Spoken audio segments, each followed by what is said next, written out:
Please help me to welcome artist, educator, mentor, puppeteer, and this year's recipient of the PAEA Outstanding Middle Level Educator Award, Cheryl Capezzuti.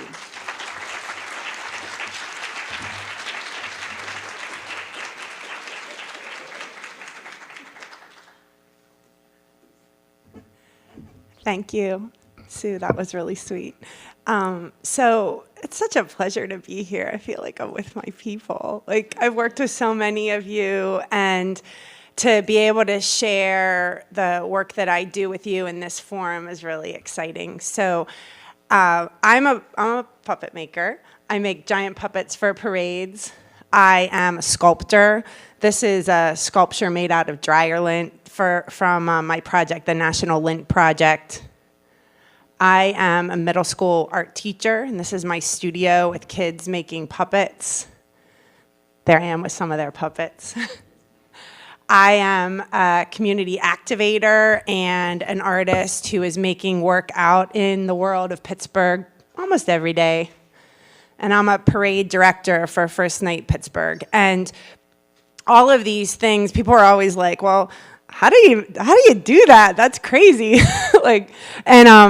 I'm here to say, like, I have a wiggly path, and just like all of you, we're pulling different things together and trying to make professional life work as an educator, as an artist, as a person who's part of a family. And my talk today is really about that wiggly path and how I've managed to weave some of that together in my personal and professional life, and also maybe give you some opportunities to reflect on how your life gets woven together as we're trying to fit all this stuff in. So I'm a puppet maker.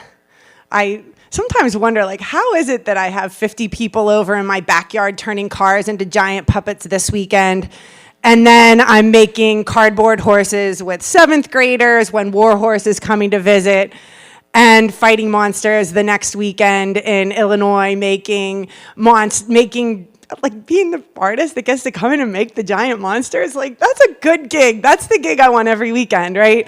And performing, making work, and trying to figure out how my life as an artist, my life as a puppet maker, my life as an educator, and my life as a member of a family sort of fits together. And it all started with this idea when I was a little girl, actually at Hampton. My host is an art teacher in Hampton, and maybe even some of my old art teachers are here. But I just wanted to be an artist. I wanted to make things, and that was a big part of who I was growing up, probably like every other person in this room, right? And people said, well, you're good at making stuff, and you're smart, so don't be an artist. Be an architect, right? And so I went to Penn State to be an architect, and I spent a couple years in architecture studio, and actually I loved it until it became more abstract, we weren't touching this stuff anymore. We were working on computers, and we were drawing, and you realize, I'm making drawings, but other people are making the stuff. I want to make the stuff, right? I want to be dirty. And I had this moment of doubt, and back then, you could do 1-800 drop the class, and I I dropped all my architecture classes, and I signed up for all the things I actually really wanted to learn: sculpture, painting, contemporary art criticism, and I ended up getting a degree in integrative arts. And I remember in that moment, as I was graduating, someone saying oh, it's kind of like you got a degree in nothing. Yeah, kind of like that. What are you supposed to say to that? And I'm okay, I want to be an artist. I have no idea how to be an artist. And someone said, well, why don't you try teaching, right? And they invited me to come and think about teaching at a little community arts center, and I had not thought about it even the tiniest bit until that moment. And I walked in and I did this sculpture project inspired by something that I was working on in my own studio, and I was like, oh my God, I love this. This is good. And had this opportunity to create with little kids, and I was eventually hired by the university to run their little art center on campus. And I had a family member that said, listen, you're working at a university, you could get a master's degree in something practical. Why don't you be an educator? I'm like, okay, like, I don't know how to do this. And I'm thinking like, well, how do you get to be an artist? And how does being an art teacher change that desire to be an artist? Because lots of people in this room became art teachers because they wanted to be artists. And you can see, I think in drawings, like as I'm doing this, like we're all like, we're making things. And how do you balance that I want to be this and I want to be that? And I didn't really have thoughts about like teaching in a school afterwards. I just thought that art education would inform my practice as an artist. And then I got lucky. They invited this giant puppet maker to come and do a workshop when I was teaching at this little art center. And she was from Bread and Puppet. Her name was Cheryl Capezzuti. And she Bread and Puppet Theater, if you don't know, is sort of like the granddaddy of all giant puppet makers.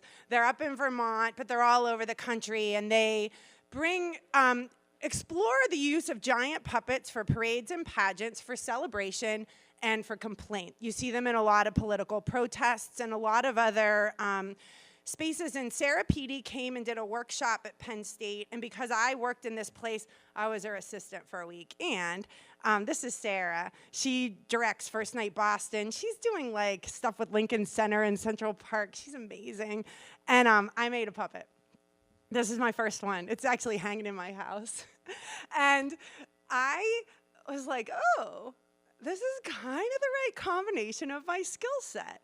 There's structure and architecture, there's painting, there's all these kinds of things about being in a community space that puppetry is about. And the arts festival in town there said, hey, do you want to make some more puppets for us? And I was like, yeah, I'd love to make some more puppets for you. And I started making puppets, and all of a sudden was like, oh, like, is a puppet maker an artist? Like, I don't know. Like, I still felt like that. And could I be a teacher and a puppet maker and an artist? And then there's that whole family member thing where I had a brother that said, you know, I'm teaching at this school, and they're hiring an art teacher. Do you want to be an art teacher? I mean, you do have an art ed degree. And I was like, I don't know, like, I'm not sure. And I ended up going to teach at Winchester Thurston. I got a middle school art position. And I have to say, like, walking in the door, and some of my colleagues are here. I never disclosed this to them before, but I was like, I'm out of here in a year. Like, I know I'm not going to like middle school. Everybody says middle school kids are awful, and I'd never taught them before, and I know I'm going to hate it. Like, really, like, that was, and I had that moment. I'm like, moment of doubt, right? We all have that in our work. And then I got there, and I was like, oh my gosh, this is so much fun. Like, you could shut the door. They could do anything a grown-up could do, but they were still, like, playful and exciting and delightful. And if you love them, like, you wouldn't want to teach anybody else, right? And so I taught middle school art, and I was still feeling like I'm a teacher, I'm an artist, I'm a puppet maker, and it felt like I was trying to juggle a zillion things. And the National Lint Project was the project that sort of gave me a lot of attention nationally with the work, where people from around the world were sending me dryer lint in the mail, and I was making these little sculptures. I was collecting their letters about everyday experiences of doing laundry, from the funny to the profound, and then started exhibiting in laundromats, and then started doing art classes in laundromats, where this is like a puppet made out of dryer lint, story written by a launderer, making a movie while people are folding their clothes. And so that idea of bringing people together to make stuff with the stuff we throw away was something I was interested in. We started doing performances in the laundromat, and eventually our performances turned into a musical that we did at the Biome, and produced a lot of creative work. As recently as 2013, I was still exhibiting this work in laundromats and collecting letters. And I would ask people to reflect, like, on how they feel about laundry, or how, like, this detritus of their life connects to them, and write me letters about it. And even now, I'm making theatrical works, and this is a puppet made out of dryer lint and latex gloves. Sometimes people think it's something else. It's not.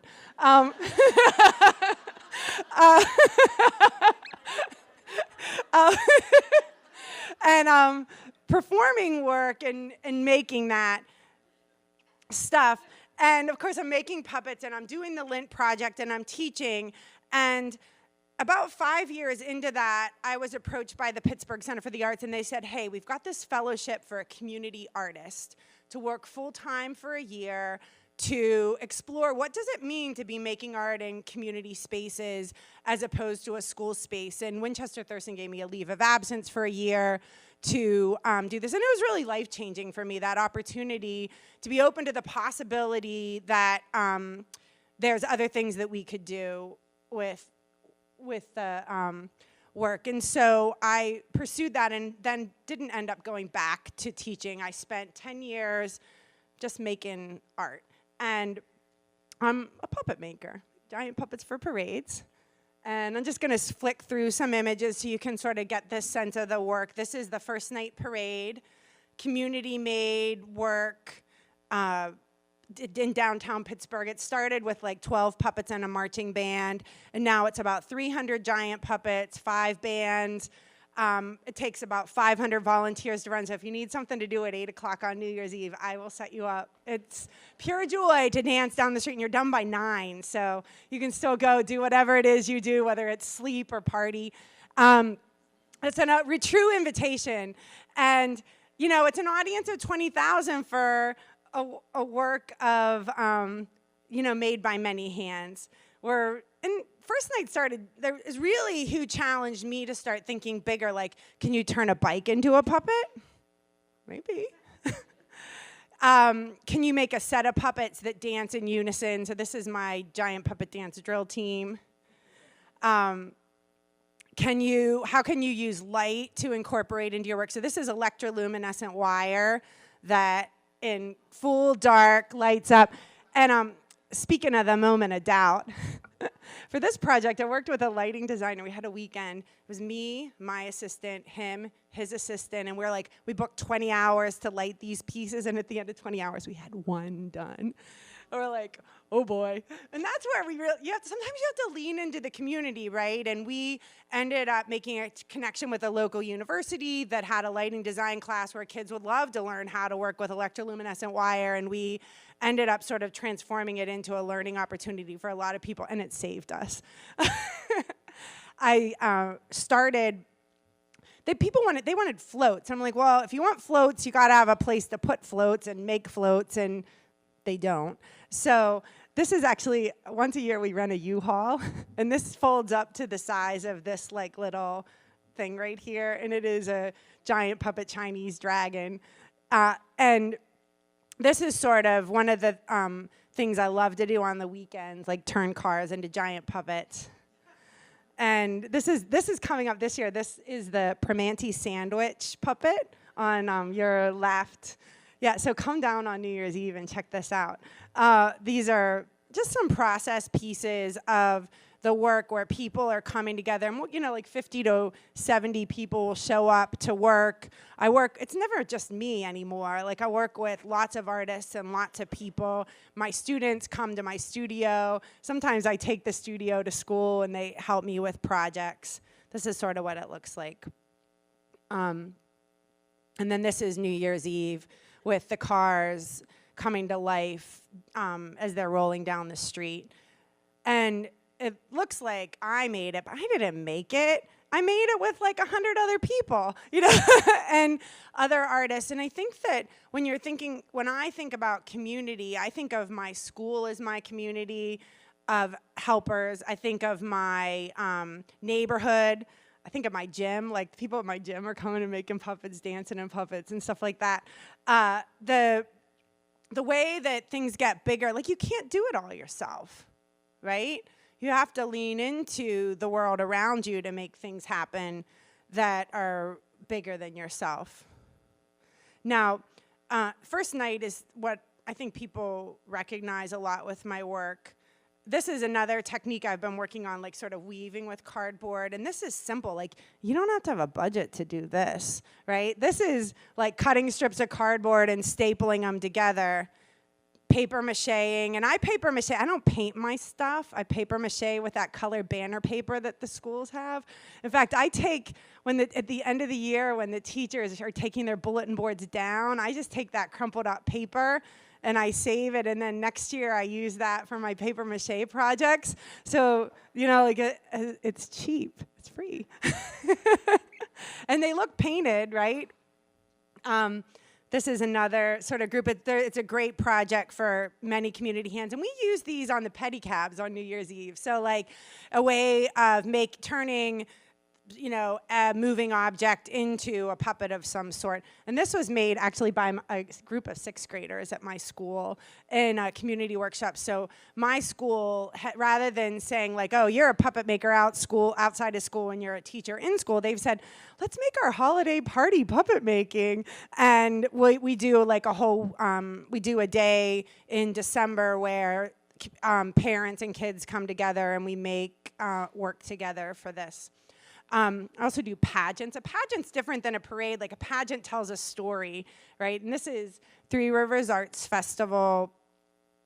And we made these puppets that look like festival tents. So when their tops are down, they look like just white tents. And then these critters grow up and sort of have an interaction. This was a show about neighbors and how we need to work together to solve problems. And this again was community made with both students and community workshops, and there's a component that anyone can participate in. So these are some of my students from a couple years ago participating. This is in Point State Park. Musicians. Music makes a big difference in these community events. My favorite recent project was I was invited last summer to tell the history of Pittsburgh with giant puppets for Pittsburgh's bicentennial parade. And just for fun, I made a Peduto for Peduto. He didn't commission that. I just thought it was like, because you can't really do that, but I thought it was really funny. And but that idea of being connected to the fabric of the place that you live and being able to tell the stories of the place you live through the work that you make is something that's important to me. This is Queen Aliquippa, who was basically a presence in this space before all of us got here, before it became Pittsburgh. And we had an opportunity to research, and actually the city of Pittsburgh sort of gave us some ideas about who we might include in our parade. And we had Native people. We had George Washington, who played a role in this space, and the captain's industry, but also some artists, sports figures, and things like that. So, there's all these different things that are like sort of going into who I am as an artist, and all these different things that go into who you are as an artist and a teacher and a person. And I've showed you a bunch of stuff, but I will say that I hit a moment in my life where I was like, oh man, can I actually do it? And that moment was when these guys arrived. And I thought, oh my God, this is gonna get messy, right? Like, how do you juggle it all? Like, how do you do it all? And I'm here to say, like, release that. Like, you don't have to do it all. You can't do it all, right? And that I started thinking about what is important to me continue to be without me constantly being the steward of it? Like, how can I share the work that I feel passionate about in a way that stops being about me having to make everything happen? And I started doing something called Puppets for Pittsburgh, which is my giant puppet lending library. So I released my puppets started out through my studio where and actually this is true for every person in the room. If you need a giant puppet, just come get one. Use it. Bring it back when you're done. There's about, and I started doing this out of my studio, and it was really my way of saying, I want to value my family and my kids and my time in my studio and my home over going out to every event. But I don't want to just bury these guys. There's a lot of them, right? And so that idea of releasing and sharing that sort of possibility of delight was something that was important to me. And this is like I love this image, like the idea that puppets can go places without me and have a better time than maybe I'm having at home. I don't know. I don't know what they do anymore. And this was done very informally. And the other thing I started doing when I had kids, and a lot of you know me through this, like I started doing teacher training and I started teaching at Duquesne in their teacher prep program because it was easier to do than going to 1,000 different places or trying to weave stuff together. And this was a number of years ago. My kids are 11 and 12 now. But I remember my mom, who's actually here, saying to me, like, what's the name of the class you teach? And I said, oh, I teach this class called Integrating the Arts. And she stepped back and she said, you actually use your degree, don't you? Like, yep, every day. It's kind of, like one of those moments where you're like, yeah, like I'm actually doing that. And here's my critters now. And so like, how do you, like I've sort of woven my kids into my life instead of keeping them separate. Like she's making puppets for the puppet cookies for the puppet makers picnic. And here's my other kid painting the car. And, like thinking about how you pull the pieces together instead of how they pull you apart, it has been one of the things that I reflect on. Now, the other thing and so I showed you some images, sort of like a timeline of possibilities, but one of the big things that has been really valuable for me is the invitation to Falk Lab School. I went there as an artist in residence, which is what I did. And there's lots of people in the room here that I made puppets with over the years as an artist in residence in their school. And I went to Falk as an artist in residence. And these are some of the puppets we made when we did that. And when that experience was over, I started talking to them about joining the faculty, and my colleague Pam is here, who's like the loveliest human to work with in the world. And what's cool about that work is that the invitation was bring what you do all over the place and do it here. And so, and I should disclose, like, I started to think like, oh my gosh, could I actually go back to a school and teach and still do what I want to do, right? That's a tug. Can I leave this to do that? And that's when I formalized my puppet lending library with a Braddock library. So they actually have about 70 pieces that have been made over the years. They have a whole room devoted to giant puppets where you can walk in with your library card and borrow giant puppets for community parades, events, celebrations, art night, and anyone like 4th grade and up can wear them. So they're, like it's an opportunity to connect with the work, and it was a way that I could continue to sort of like, almost like release myself of the stewardship of the object, so that I could focus on the connections to community. This is the Braddock Library. And then puppets out in the world doing stuff. I said to someone earlier, like people text me pictures of giant puppets skateboarding down Forbes Avenue. I'm like, they're having fun. So now, Falk is a puppet school. Like way before I got there, Pam was making puppets, and there's Pam right there. She's sweet, such a sweet colleague. She's teaching drawing to kindergartners using Felix the Komodo dragon to talk to them about how it feels to draw. And her 3rd graders are they're learning how to draw side views and front views and how to sew and how to create work with paper mache to make pets that they have or pets they would love to have. This is the pet my daughter would love to have. Sorry. I don't have time for a dog. But when I joined the faculty, I started making big puppets, and these are some of my students' works.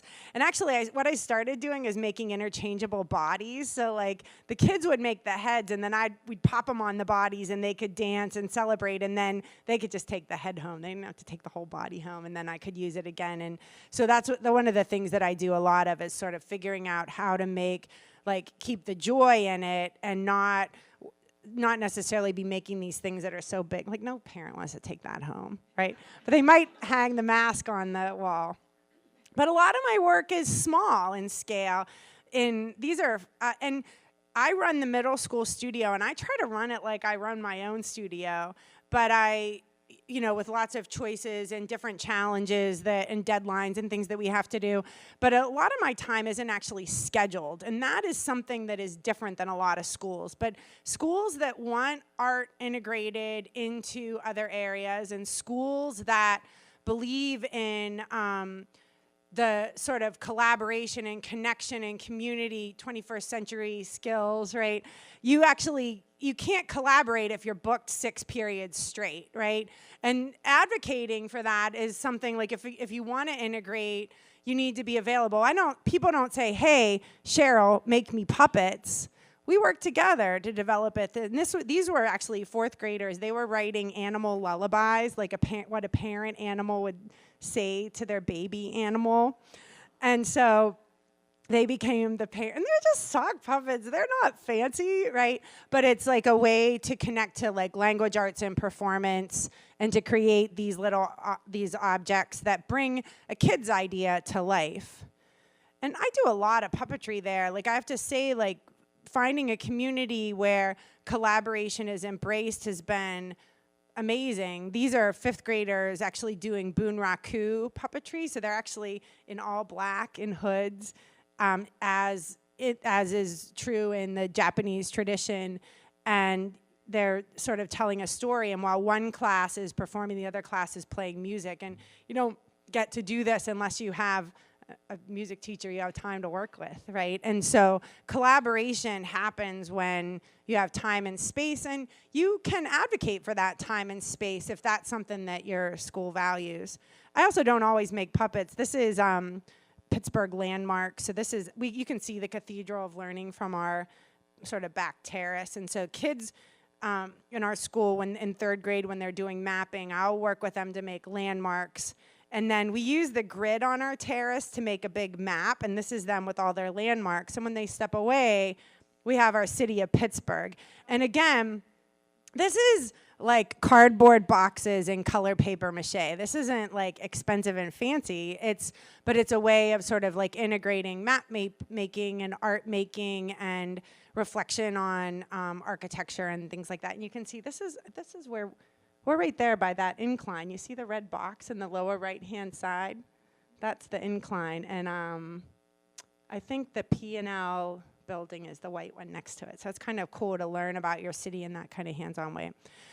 We're also I do a lot of collaborative work with our Spanish teacher as well, where the kids make puppets. These are some of their puppets. And then they tell a story in Spanish. So the kids are learning Spanish language. They're performing to people reciting the lines in Spanish and playing music. You can see we don't have a big fancy theater. We have a teeny tiny theater that we don't even fit in. But taking that time to think collaboratively and how people connect through the active creation has been something that I've been interested in. Kids playing music for the performance. You can tell I do a lot of work with cardboard and like how do you put things together. We had an opportunity with when the war horse was in town, because of my relationship with the city. They said, "Hey, Cheryl, they have to do a workshop for a school. Would your school welcome the performers from War Horse to come?" And I don't know if you don't know the show War Horse. It's a giant puppet kind of extravaganza that tells the story of World War I. And so for my students ended up reading the book in language arts, learning some of the music in their music class, and then I gave them the challenge of using just cardboard and staples. How do you make a horse that 3 people can operate? Again, cheap, right? Just cardboard. And they used plastic bags for the mane and the tail. And then in the workshop, learned about like how do you work together to operate something like this, which was interesting. There's another one we did with an elephant. This was another performance we did with the elephant, and it was the 6 blind men and the elephant. There's another some performance shots. The Falk has challenged me, and I know lots of us are being challenged to incorporate new technology into the work we're doing. and I started doing collaborative work using, anyone here use the hummingbird? Yeah, this is our hummingbird project. It's a robotic, I know they did a workshop here this week. So I take that skills of the puppet maker, like taking the junk, putting it together, and then sort of programming these creatures that can move and light up and do all kinds of different things. And I think it's just like fun to be challenged, right? Like I'm always open up for that. Like I don't want to do the same thing. I want to do new things. And one of the new things that I've been doing, Sue talked about it a lot, like mentoring young teachers has been something that's been a nice way to connect back to my roots at Penn State. Emily's right there. She was my student teacher just like 2 weeks ago. She left. I think that for us in this field, the opportunity to mentor young teachers is something that's really valuable. And there's our Penn Staters at Falk, sort of visiting. That was just last week. But one of the things that I like to do is think about like how does what I love to do outside, make puppets, what I love to do inside, work together. And so I do these workshops where we're mixing it up. So like the robots you saw earlier started in a workshop in downtown Pittsburgh. And then I brought them to my studio. My 8th graders worked on them. They painted them. And then I took them to my home studio, dressed them, and then put them in the parade and recruited a dance team. So if you ever think, I want to be on a giant robot dance team, all you have to do is say yes. Grab one of my postcards from up front, because I'll totally set you up. And the dance team was kids and grown-ups and all different kinds of people on New Year's Eve. And I love, I feel like middle schoolers don't always even want to keep their stuff. Has anyone ever felt that? Like, I remember being like so heartbroken my first year of teaching when kids just like made this beautiful work that I know they loved to make. They loved that process. I felt it in them, and they like threw it away right in front of me as they walked out the door. And I'm like, what? And I remember saying to them, like, what is up with that? And they're like, we love making it, but we don't, like, once we're done, so that idea, especially in middle school, of doing community and collaborative work where they can feel great about the stuff they do, but not necessarily have to think of it as like my personal object, is actually quite freeing for them. This is another dance team. This is my Zumba team. So I'm always like trying to get people sucked into my world. So these are actually the folks from my gym. So at the end of school, one of the teachers said at Falk said, "Hey, I have an old mattress, like an old foam mattress, like like the polyfoam stuff. You want it?" And I'm like, I don't know. Yeah, I'll take it. And so I learned how to make polyfoam puppets using silicone fabrication, because these are really light and they wiggle, which is because you don't want Zumba puppets to be like robots, right? So I had that opportunity to sort of challenge myself and think about like this, someone just gave me something, how can I make it into something else? I also made it into these look-alike puppets for the Alumni Theater Company. So they were producing Avenue Q, and they wanted puppets that looked like their actors, and you couldn't go buy puppets that looked like their actors. And so this is that same mattress, though. And so these are the pieces from that, like looking for that stuff we throw away, and how does that inform your work and make it more, challenge yourself by the things that other people don't want, and sort of transforming the possibilities. And of course, this is a professional collaboration, but I brought stuff in to show the kids just so because they want to learn how to do stuff, right? Kids want to learn how to do stuff. This is another opportunity, and I should say, like, I'm so appreciative of the school where I teach that sort of made a place for me and supports my passion. Like a couple weekends ago, I went to University of Illinois to use the same process that I use with kids to use with their theater department to make the heads of the monsters for the play She Kills Monsters. If anyone is a D&D fan, that's what it is. It's the Tiamat, so it's a 5-headed dragon. And this is sort of that, working in that process in paper mache. And they wanted them to look like they were kind of falling apart. So it made these pieces like that. And so I conceptualized this talk and thinking about drawing it and thinking about all the things that make me who I am, as you think about all the things that make you who you are. And sometimes it's really easy, like you look at the picture and like, oh, it's such like pretty stuff, right? And then you step back a little bit and you're like, oh, but there's lots of work that goes into that stuff. But then you step back a little further and you're like, it's a mess, right? This is like sometimes we project, like it's easy to project the idea that we have it all together. Like, I don't have it all together. I have a mess of all these different things I'm trying to make happen. And this is actually what my studio looks like right now. And that's normal. Like, we're thinking about like that moment of doubt. Like, can I do it all? Can I make it happen? Like, how do I, as an artist, a teacher, a family member, whatever you are, like, how do you take this mess and figure it out? And the way I've sort of conceptualized this is that, like, sometimes it looks like strings pulling us in lots of different directions, but really, it's about where these things coming in overlap that have allowed me to make a framework for what is important. And what is important to me is, it's not the object, right? I love this picture. Someone just like snapped a shot at art cars with the double rainbow. But it's not about the object. It's about the coming together to make the object. It's not about the parade. It's about dancing down the street with people that you wouldn't otherwise even talk to.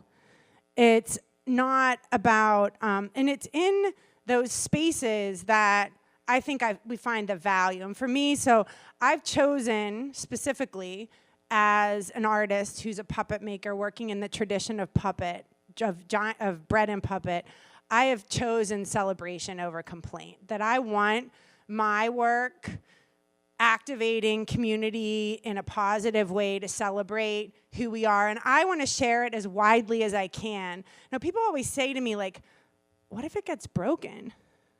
Like, what if it gets broken? Throw it in the dumpster. I don't know, recycle it, fix it, whatever you want to do. Like, it doesn't belong to me. It's not about the object. It's about the act, right? Of coming together, of laughing, like having, using art as a way to connect.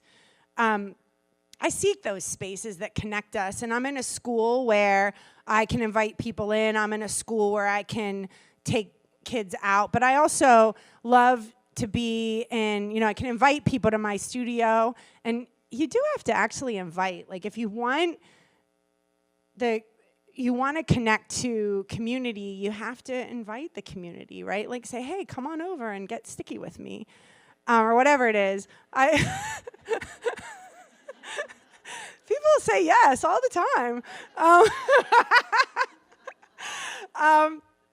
The Braddock Library is a space that I see as, a space that, there's people that have all kinds of perceptions about Braddock, and I see it as a space that's working so hard to bring people together, and I love being in that space. I love libraries. I love laundromats. I love, all those places we don't necessarily think of as art spaces. I do a lot of work with Pittsburgh City Parks out in public parks as well. I want to transform the stuff we throw away. So it's easy for people to walk into Falk School and say, well, they can do that because they have a gigantic budget. And your budget obviously plays a big role in the type of object you can make, but it's not what defines the possibilities of making. Like, I'm spending a lot of time still with cardboard and a little bit of paste and some recycled paper, although now we actually just decided as a school we're not going to put colored paper up on our bulletin boards. We're just going to let them be natural and showcase exclusively student works. I don't know I'm going to have the same colored paper at the end of the year. But it's, like thinking about that stuff we discard, like the water bottle and the tube, turning it into the musical instrument, or using the water bottle and the tube to bring kids together, families together, to make work that adds a life to a community parade. Taking the mattress and turning it into, the giant puppet Zumba team, and inviting the folks at your gym to come dance with you on the weekends.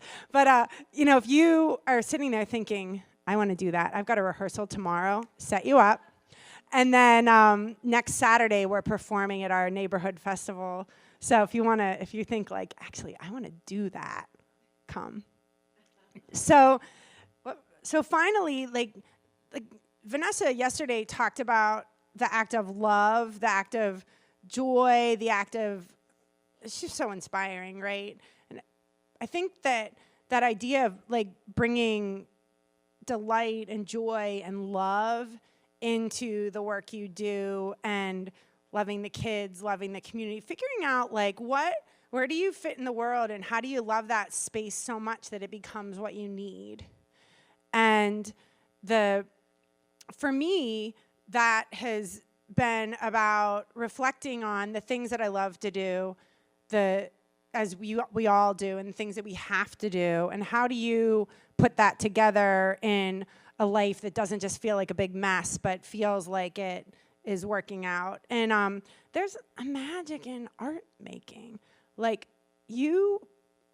think in the art studio, maybe more than almost anywhere, there's the opportunity for bringing people together to feel that delight and joy that makes our communities places that we want to be.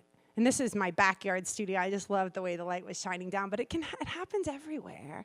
And we, as artists and teachers and community members and family members, all have the ability and the possibility of building that sense of joy in our spaces, shutting the door and saying, we can do this, we can love this, we can find the joy in this space, even if there isn't joy everywhere in the world that we're living right now. Sometimes my work looks like it's about the giant panda bear car, but it's actually about those people making the giant panda bear car. Or it looks like it's about the 15-foot owl coming down the street, but it's really about the workshop and the next workshop and the studio folks showing up to make it happen that brings that work to life. It looks like it's about the puppets, but it's really about the people. And I love those kids that, kids and grown-ups and all different ages and all different kinds of people, and people from places that don't always connect. Connecting through the work is something that I really value. So I guess be open to that possibility of delight and connection and invitation, and use your wiggly path as an opportunity to build the community that you want to live in. Thank you.